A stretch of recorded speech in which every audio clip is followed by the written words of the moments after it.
Mateus 14. A morte de João Batista. Por aquele tempo Herodes, o tetrarca, ouviu os relatos a respeito de Jesus e disse aos que o serviam: Este é João Batista, ele ressuscitou dos mortos. Por isso estão operando nele poderes milagrosos.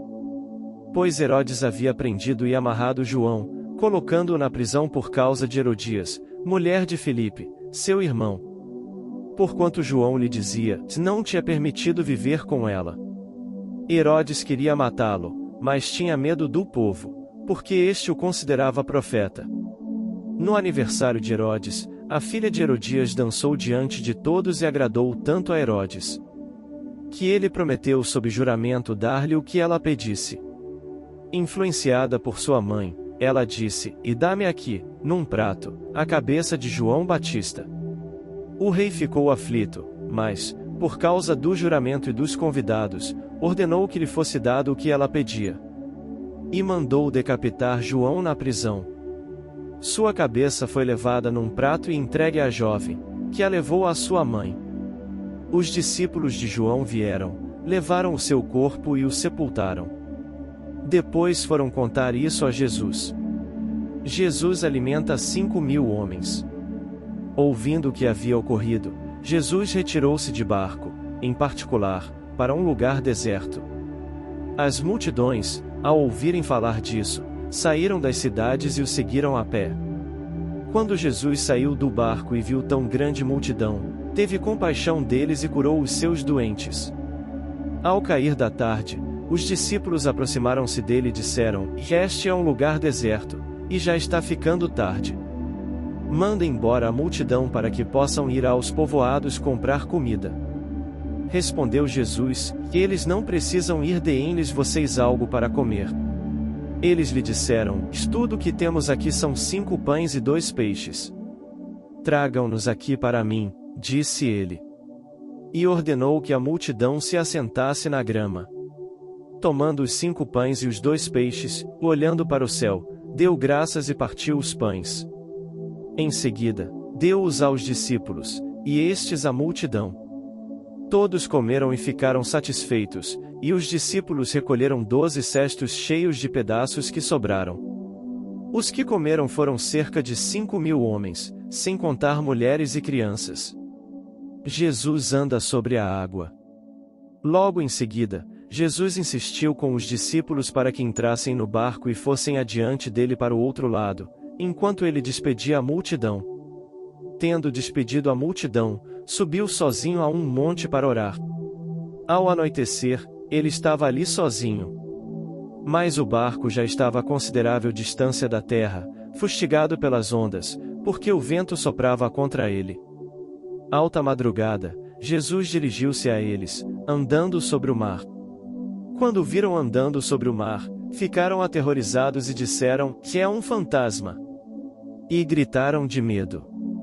Mas Jesus imediatamente lhes disse: coragem!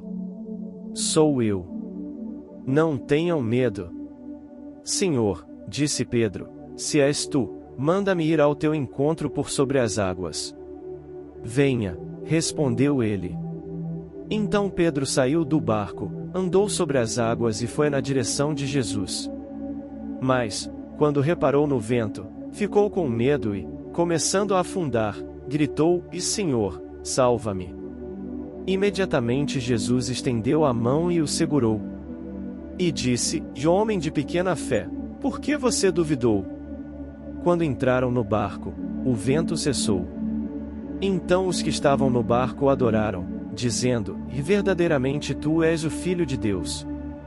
Depois de atravessarem o mar, chegaram a Genezaré.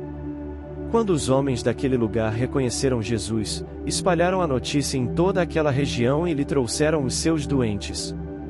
Suplicavam-lhe que apenas pudessem tocar na borda do seu manto, e todos os que nele tocaram foram curados. Mateus 15. Puro e impuro.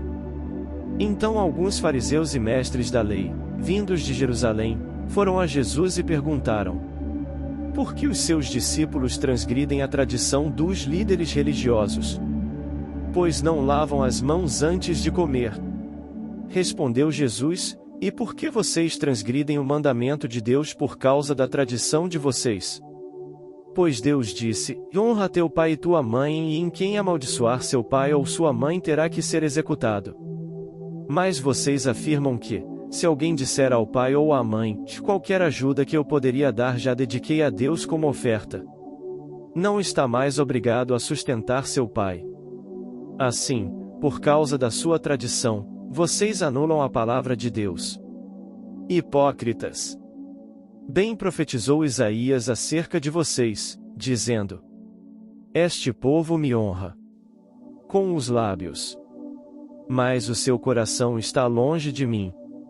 Em vão me adoram. Seus ensinamentos não passam de regras ensinadas por homens. Jesus chamou para junto de si a multidão e disse: ouçam e entendam.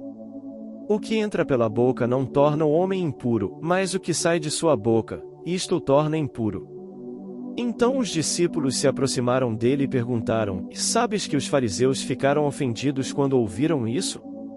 Ele respondeu: toda planta que meu Pai Celestial não plantou será arrancada pelas raízes. Deixem-nos, eles são guias cegos. Se um cego conduzir outro cego, ambos cairão num buraco. Então Pedro pediu-lhe: explica-nos a parábola. Será que vocês ainda não conseguem entender? Perguntou Jesus. Não percebem que o que entra pela boca vai para o estômago e mais tarde é expelido? Mas as coisas que saem da boca vêm do coração, e são essas que tornam o homem impuro. Pois do coração saem os maus pensamentos, os homicídios, os adultérios, as imoralidades sexuais, os roubos, os falsos testemunhos e as calúnias. Essas coisas tornam o homem impuro, mas o comer sem lavar as mãos não o torna impuro. A fé da mulher canaanita. Saindo daquele lugar, Jesus retirou-se para a região de Tiro e de Sidom. Uma mulher cananeia, natural dali, veio a ele, gritando: Senhor, filho de Davi, tem misericórdia de mim. Minha filha está endemoninhada e está sofrendo muito. Mas Jesus não lhe respondeu palavra. Então seus discípulos se aproximaram dele e pediram: manda-a embora, pois vem gritando atrás de nós. Ele respondeu: eu fui enviado apenas às ovelhas perdidas de Israel. A mulher veio, adorou-o de joelhos e disse: Senhor, ajuda-me. Ele respondeu: não é certo tirar o pão dos filhos e lançá-lo aos cachorrinhos. Disse ela: porém, e sim, Senhor, mas até os cachorrinhos comem das migalhas que caem da mesa dos seus donos. Jesus respondeu: mulher, grande é a sua fé. Seja conforme você deseja. E, naquele mesmo instante, a sua filha foi curada. Jesus alimenta 4.000 homens. Jesus saiu dali e foi para a beira do mar da Galileia. Depois subiu a um monte e se assentou. Uma grande multidão dirigiu-se a ele, levando-lhe os aleijados, os cegos, os mancos, os mudos e muitos outros, e os colocaram aos seus pés, e ele os curou. O povo ficou admirado quando viu os mudos falando, os mancos curados, os aleijados andando e os cegos vendo.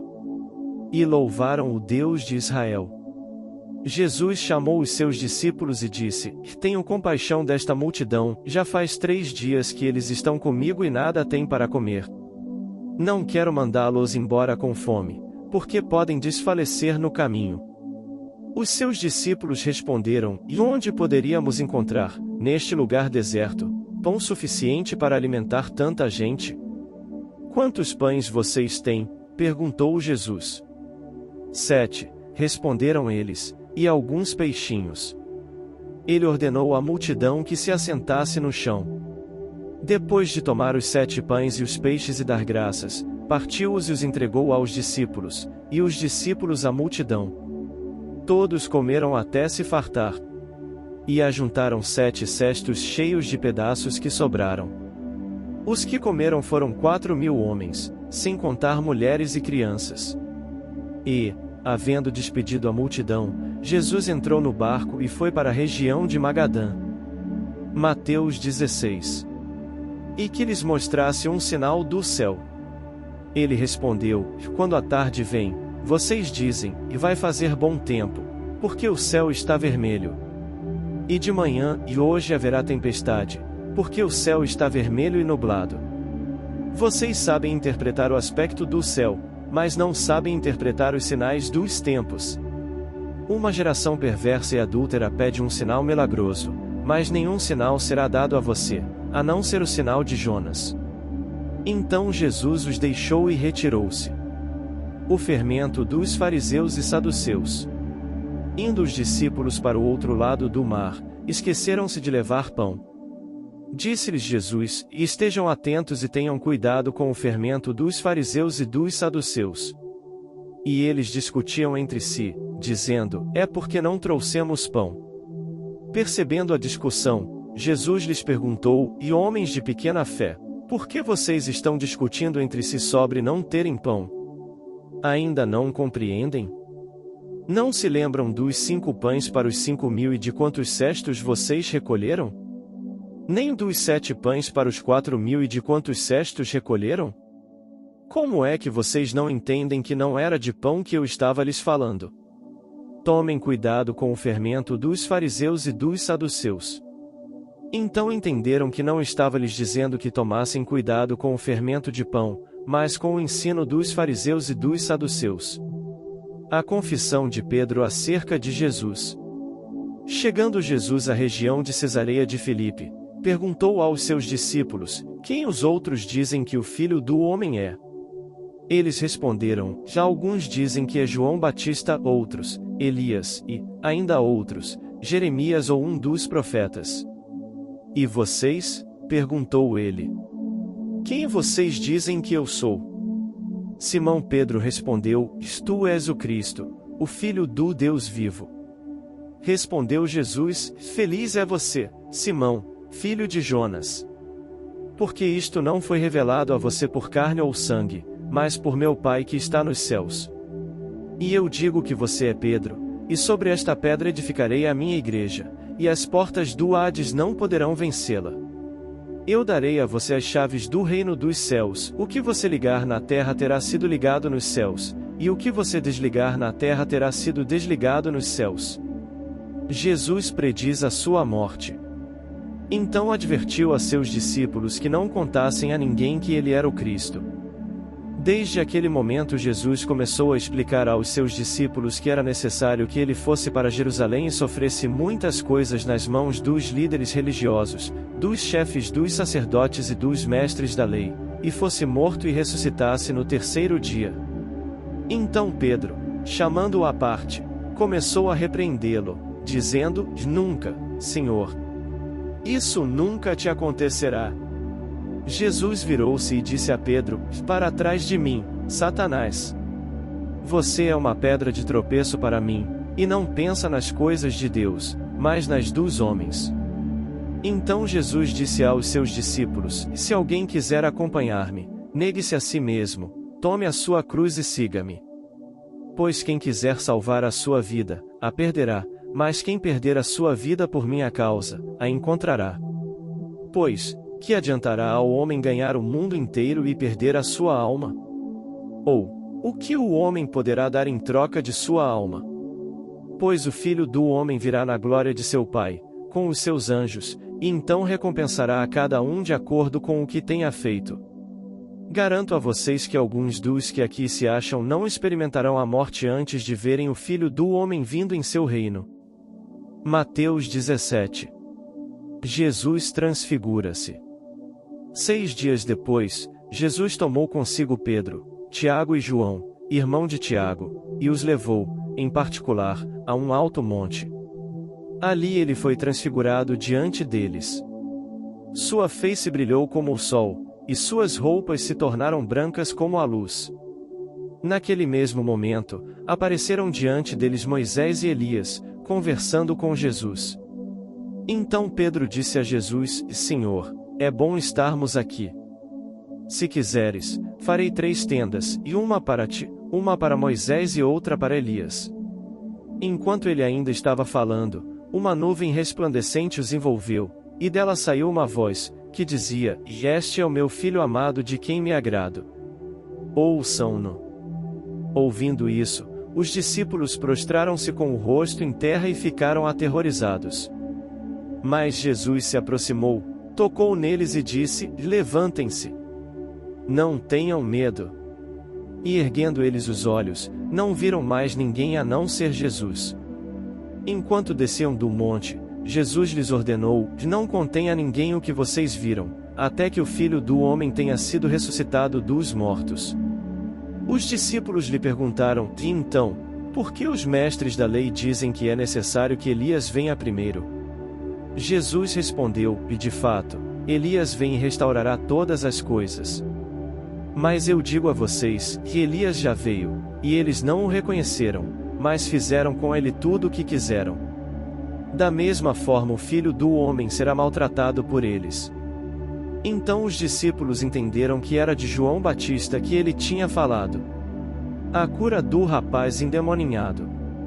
Quando chegaram onde estava a multidão, um homem aproximou-se de Jesus, ajoelhou-se diante dele e disse: Senhor, tem misericórdia do meu filho.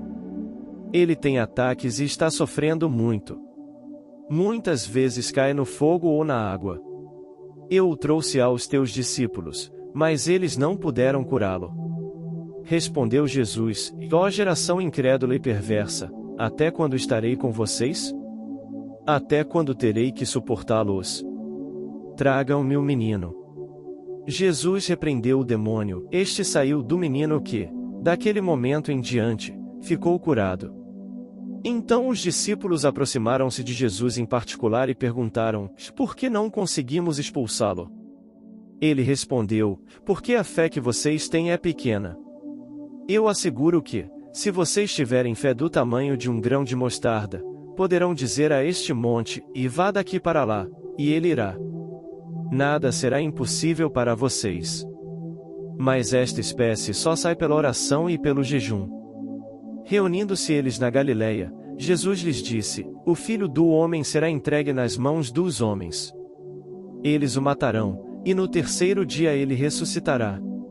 E os discípulos ficaram cheios de tristeza. O imposto do templo. Quando Jesus e seus discípulos chegaram a Cafarnaum, os coletores do imposto de 2 dracmas vieram a Pedro e perguntaram: o mestre de vocês não paga o imposto do templo? Sim, paga, respondeu ele. Quando Pedro entrou na casa, Jesus foi o primeiro a falar, perguntando-lhe: o que você acha, Simão? De quem os reis da terra cobram tributos e impostos, de seus próprios filhos ou dos outros? Dos outros, respondeu Pedro. Disse-lhe Jesus: então os filhos estão isentos. Mas para não escandalizá-los, vá ao mar e jogue o anzol. Tire o primeiro peixe que você pegar, abra-lhe a boca, e você encontrará uma moeda de 4 dracmas. Pegue-a e entregue-a a eles, para pagar o meu imposto e o seu. Mateus 18. O maior no reino dos céus. Naquele momento, os discípulos chegaram a Jesus e perguntaram: quem é o maior no reino dos céus? Chamando uma criança, colocou-a no meio deles. E disse: eu asseguro que, a não ser que vocês se convertam e se tornem como crianças, jamais entrarão no reino dos céus. Portanto, quem se faz humilde como esta criança, este é o maior no reino dos céus. Quem recebe uma destas crianças em meu nome, está me recebendo.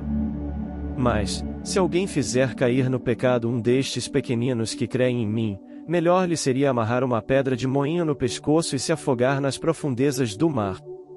Ai do mundo, por causa das coisas que fazem cair no pecado. É inevitável que tais coisas aconteçam, mas ai daquele por meio de quem elas acontecem. Se a sua mão ou o seu pé o fizerem tropeçar, corte-os e jogue-os fora. É melhor entrar na vida mutilado ou aleijado do que, tendo as 2 mãos ou os 2 pés, ser lançado no fogo eterno. E, se o seu olho o fizer tropeçar, arranque-o e jogue-o fora. É melhor entrar na vida com um só olho do que, tendo os 2 olhos, ser lançado no fogo do inferno. A ilustração da ovelha perdida. Cuidado para não desprezarem um só destes pequeninos.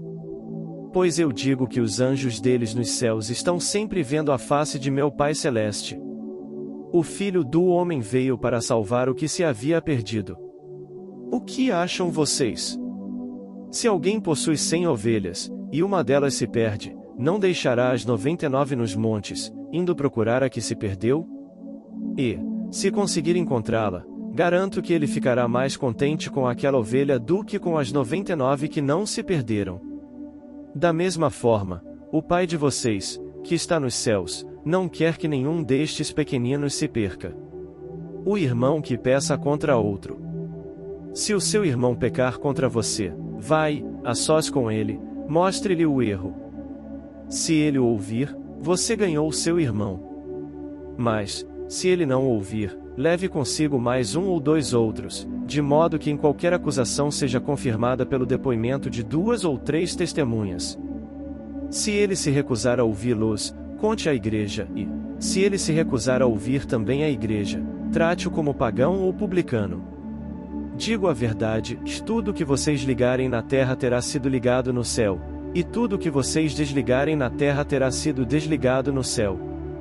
Também digo que, se 2 de vocês concordarem na terra em qualquer assunto sobre o qual pedirem, isso será feito a vocês por meu Pai que está nos céus. Pois onde se reunirem 2 ou 3 em meu nome, ali eu estou no meio deles. A ilustração do servo sem misericórdia.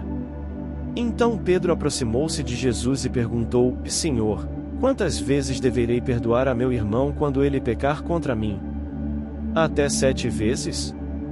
Jesus respondeu: E eu digo a você, não até 7, mas até 70 vezes 7. Por isso, o reino dos céus é como um rei que desejava acertar contas com seus servos. Quando começou o acerto, foi trazido à sua presença um que lhe devia uma enorme quantidade de prata. Como não tinha condições de pagar, o Senhor ordenou que ele, sua mulher, seus filhos e tudo o que ele possuía fossem vendidos para pagar a dívida. O servo prostrou-se diante dele e lhe implorou: Tem paciência comigo, e eu te pagarei tudo. O senhor daquele servo teve compaixão dele, cancelou a dívida e o deixou ir. Mas, quando aquele servo saiu, encontrou um de seus conservos, que lhe devia 100 denários. Agarrou-o e começou a sufocá-lo, dizendo: Pague-me o que me deve. Então o seu conservo caiu de joelhos e implorou-lhe: Tenha paciência comigo, e eu pagarei a você. Mas ele não quis. Antes, saiu e mandou lançá-lo na prisão, até que pagasse a dívida. Quando os outros servos, companheiros dele, viram o que havia acontecido, ficaram muito tristes e foram contar ao seu senhor tudo o que havia acontecido.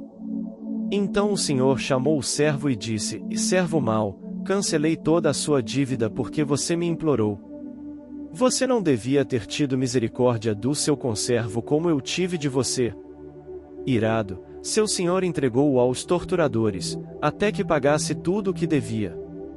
Assim também fará meu Pai Celestial a vocês se cada um de vocês não perdoar de coração a seu irmão. Mateus 19. O divórcio. Quando acabou de dizer essas coisas, Jesus saiu da Galiléia e foi para a região da Judéia, no outro lado do Jordão. Grandes multidões o seguiam, e ele as curou ali. Alguns fariseus aproximaram-se dele para pô-lo à prova. E perguntaram-lhe: É permitido ao homem divorciar-se de sua mulher por qualquer motivo? Ele respondeu: Vocês não leram que, no princípio, o Criador os fez homem e mulher? E disse: Por essa razão, o homem deixará pai e mãe e se unirá à sua mulher, e os dois se tornarão uma só carne. Assim, eles já não são dois, mas sim uma só carne. Portanto, o que Deus uniu, ninguém separe. Perguntaram eles: E então, por que Moisés mandou dar uma certidão de divórcio à mulher e mandá-la embora? Jesus respondeu: Moisés permitiu que vocês se divorciassem de suas mulheres por causa da dureza de coração de vocês. Mas não foi assim desde o princípio. Eu digo que todo aquele que se divorciar de sua mulher, exceto por imoralidade sexual, e se casar com outra mulher, estará cometendo adultério. Os discípulos lhe disseram: Se está a situação entre o homem e sua mulher, é melhor não casar. Jesus respondeu, e nem todos têm condições de aceitar esta palavra, somente aqueles a quem isso é dado. Alguns são eunucos porque nasceram assim, outros foram feitos assim pelos homens, outros ainda se fizeram eunucos por causa do reino dos céus. Quem puder aceitar isso, aceite. Jesus e as crianças. Depois trouxeram crianças a Jesus, para que lhes impusesse as mãos e orasse por elas. Mas os discípulos os repreendiam. Então disse Jesus, e deixem vir a mim as crianças e não as impeçam, pois o reino dos céus pertence aos que são semelhantes a elas. Depois de lhes impor as mãos, partiu dali. O homem rico. Eis que alguém se aproximou de Jesus e lhe perguntou, Mestre, que farei de bom para ter a vida eterna? Respondeu-lhe Jesus, por que você me pergunta sobre o que é bom? Há somente um que é bom. Se você quer entrar na vida, obedeça aos mandamentos. Quais? Perguntou ele. Jesus respondeu, não matarás, não adulterarás, não furtarás, não darás falso testemunho. Honra teu pai e tua mãe e amarás o teu próximo como a ti mesmo. Disse-lhe o jovem, e a tudo isso tenho obedecido. O que me falta ainda? Jesus respondeu, se você quer ser perfeito, vá, venda os seus bens e dê o dinheiro aos pobres, e você terá um tesouro nos céus. Depois, venha e siga-me. Ouvindo isso, o jovem afastou-se triste, porque tinha muitas riquezas. Então Jesus disse aos discípulos, digo a verdade, dificilmente um rico entrará no reino dos céus. E digo ainda, é mais fácil passar um camelo pelo fundo de uma agulha do que um rico entrar no reino de Deus. Ao ouvirem isso, os discípulos ficaram perplexos e perguntaram, neste caso, quem pode ser salvo? Jesus olhou para eles e respondeu, para o homem é impossível, mas para Deus todas as coisas são possíveis. Então Pedro lhe respondeu, nós deixamos tudo para seguir-te. Que será de nós? Jesus lhes disse, e digo a vocês a verdade, por ocasião da regeneração de todas as coisas, quando o Filho do Homem se assentar em seu trono glorioso, vocês que me seguiram também se assentarão em 12 tronos, para julgar as 12 tribos de Israel. E todos os que tiverem deixado casas, irmãos, irmãs, pai, mãe, filhos ou campos, por minha causa, receberão 100 vezes mais e herdarão a vida eterna. Contudo, muitos primeiros serão últimos, e muitos últimos serão primeiros. Mateus 20. A ilustração dos trabalhadores na vinha. Pois o reino dos céus é como um proprietário que saiu de manhã cedo para contratar trabalhadores para a sua vinha. Ele combinou pagar-lhes 1 denário pelo dia e mandou-os para a sua vinha. Por volta das 9 horas da manhã, ele saiu e viu outros que estavam desocupados na praça. E lhes disse, vão também trabalhar na vinha, e eu pagarei a vocês o que for justo. E eles foram. Saindo por volta das 5 horas da tarde, encontrou ainda outros que estavam desocupados e lhes perguntou, por que vocês estiveram aqui desocupados o dia todo? Saindo outra vez, por volta do meio-dia e das 3 horas da tarde, fez a mesma coisa. Por que ninguém nos contratou? Responderam eles. Ele lhes disse, vão vocês também trabalhar na vinha. Ao cair da tarde, o dono da vinha disse a seu administrador, chame os trabalhadores e pague-lhes o salário, começando com os últimos contratados e terminando nos primeiros. Vieram os trabalhadores contratados por volta das 5 horas da tarde, e cada um recebeu 1 denário. Quando vieram os que tinham sido contratados primeiro, esperavam receber mais. Mas cada um deles também recebeu 1 denário. Quando o receberam, começaram a se queixar do proprietário da vinha, dizendo-lhe, estes homens contratados por último trabalharam apenas 1 hora, e o Senhor os igualou a nós, que suportamos o peso do trabalho e o calor do dia. Mas ele respondeu a um deles, e amigo, não estou sendo injusto com você. Você não concordou em trabalhar por 1 denário? Receba o que é seu e vá. Eu quero dar ao que foi contratado por último mesmo que dei a você. Não tenho o direito de fazer o que quero com o meu dinheiro? Ou você está com inveja porque sou generoso? Assim, os últimos serão primeiros, e os primeiros serão últimos. Jesus avisa de novo da sua morte. Enquanto estava subindo para Jerusalém, Jesus chamou em particular os 12 discípulos e lhes disse: Estamos subindo para Jerusalém, e o Filho do Homem será entregue aos chefes dos sacerdotes e aos mestres da lei. Eles o condenarão à morte. E o entregarão aos gentios para que zombem dele, o açoitem e o crucifiquem. No terceiro dia ele ressuscitará. O pedido de uma mãe. Então, aproximou-se de Jesus a mãe dos filhos de Zebedeu com seus filhos, e prostrando-se, fez-lhe um pedido. O que você quer? Perguntou ele. Ela respondeu: Declara que no teu reino estes meus 2 filhos se assentarão, um à tua direita e o outro à tua esquerda. Disse-lhes Jesus: Vocês não sabem o que estão pedindo. Podem vocês beber o cálice que eu vou beber? Podemos, responderam eles. Jesus lhes disse: Certamente vocês beberão do meu cálice, mas o assentar-se à minha direita ou à minha esquerda não cabe a mim conceder. Esses lugares pertencem àqueles para quem foram preparados por meu Pai. Quando os outros 10 ouviram isso, ficaram indignados com os 2 irmãos. Jesus os chamou e disse: Vocês sabem que os governantes das nações as dominam, e as pessoas importantes exercem poder sobre elas. Não será assim entre vocês. Ao contrário, quem quiser tornar-se importante entre vocês deverá ser servo. E quem quiser ser o primeiro deverá ser escravo. Como o Filho do Homem, que não veio para ser servido, mas para servir e dar a sua vida em resgate por muitos. 2 cegos veem. Ao saírem de Jericó, uma grande multidão seguiu Jesus. 2 cegos estavam sentados à beira do caminho e, quando ouviram falar que Jesus estava passando, puseram-se a gritar: Senhor, Filho de Davi, tem misericórdia de nós. A multidão os repreendeu para que ficassem quietos, mas eles gritavam ainda mais: Senhor, Filho de Davi, tem misericórdia de nós. Jesus, parando, chamou-os e perguntou-lhes: O que vocês querem que eu faça? Responderam eles: Senhor, queremos que se abram os nossos olhos. Jesus teve compaixão deles e tocou nos olhos deles. Imediatamente eles recuperaram a visão e o seguiram.